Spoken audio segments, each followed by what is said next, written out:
Venerable members of the Sangha, Your Excellencies, distinguished guests, ladies and gentlemen, it's a great honor for me to be able to stand here, myself a native of New York City, in order to speak to the UN at the United Nations on this august occasion of Vesak, commemorating the birth, enlightenment, and passing away of Lord Buddha.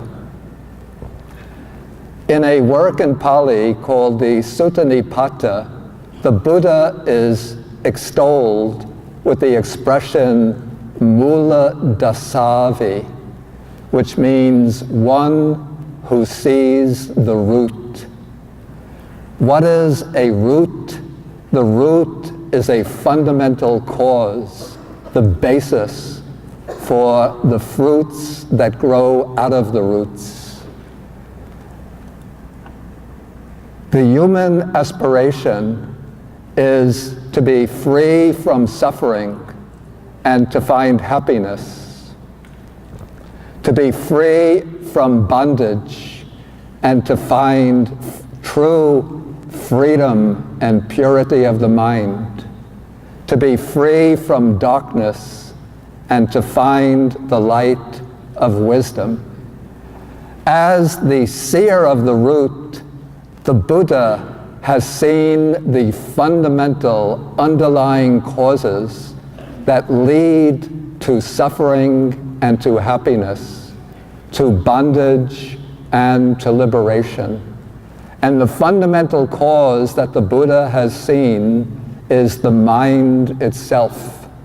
Whether there is suffering or happiness, freedom or bondage, depends upon the direction of the mind, the way we develop and cultivate our minds.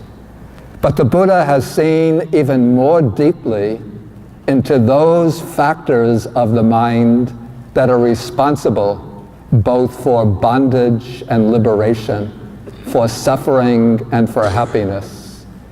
He saw in the mind what are called the three unwholesome roots, the three destructive roots, which he called greed, hatred, and delusion, or craving, anger, and ignorance. In the Buddha's teaching, the emphasis is on personal liberation from the roots, the unwholesome roots of greed, hatred, and delusion. But the Buddha's teaching has a surprisingly clear relevance to the crises that face the world today, our contemporary world. For if we closely examine all the problems that face the global community, we can see that they stem from the same unwholesome roots that are responsible for individual personal suffering.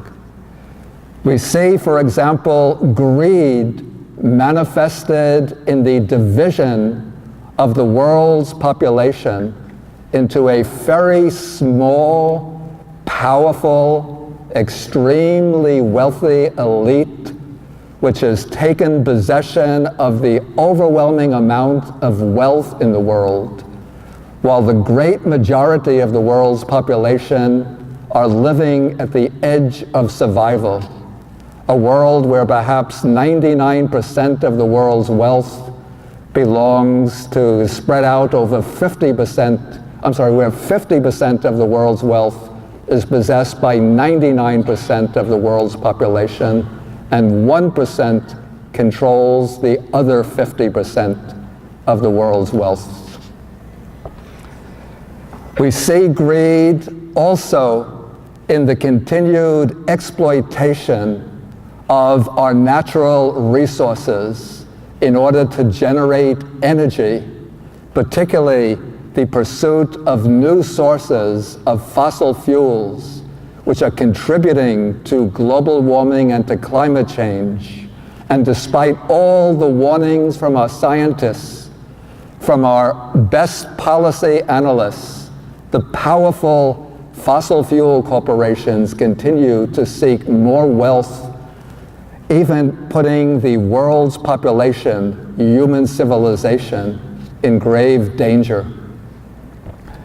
We see hatred expressed in the powerful arms industries, which manufacture weapons of destruction, whether mass destruction or limited destruction.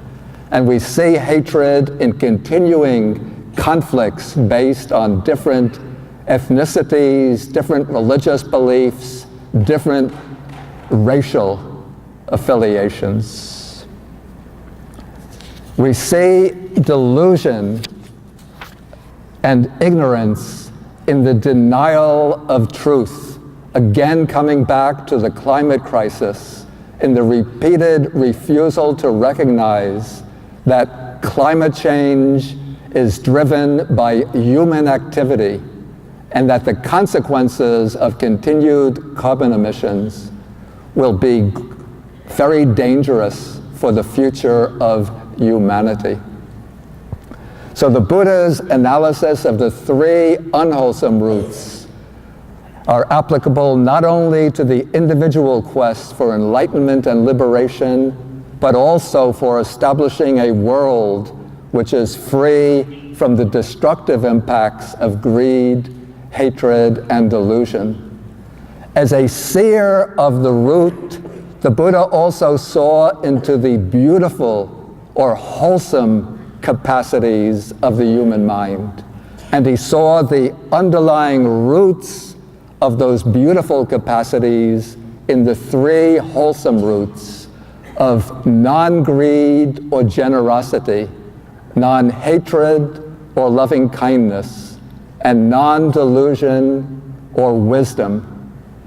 So in the spirit of generosity, what we have to do as for those who are responsible for global policy is to create a global policy of generosity, whereby those in possessions of wealth, the wealthy nations, effectively assist the poorer countries to eliminate poverty, hunger, malnutrition, the oppression of women, and provide human rights, protect the human rights of everybody, so that all people will be able to enjoy sufficient food, clean water, clean air, and a sustainable environment. In pursuing the route of non-hatred, we have to develop a mind of kindness and respect towards people all over the world, overcoming antagonisms based on difference of religion, race, ethnicity, and instead respect the humanity of every living being and understand that every human being is entitled to live a life of dignity and meaning. In cultivating the wholesome root of wisdom, we have to understand the principle of cause and effect and see how our personal conduct, as well as our national and international policies, have global ramifications that extend all over the world, which is woven together into an inseparable, interconnected totality. And we must also be aware of the long-term consequences of our present decisions and policies, seeing that actions that we take now in 2017 will have consequences over the next decade, the decade after that, 50 years, 100 years, and even longer in the future. This is wisdom, understanding the truth, and acting on the basis of truth.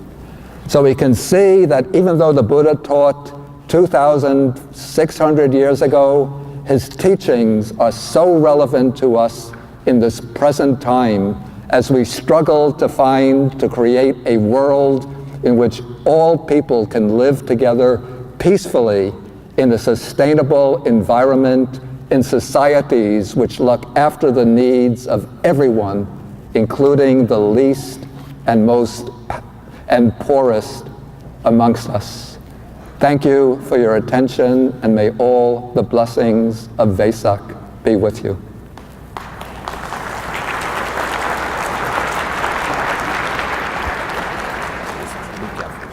Okay, I'm aware. Okay, thank you. You can hold Yeah, I it. could.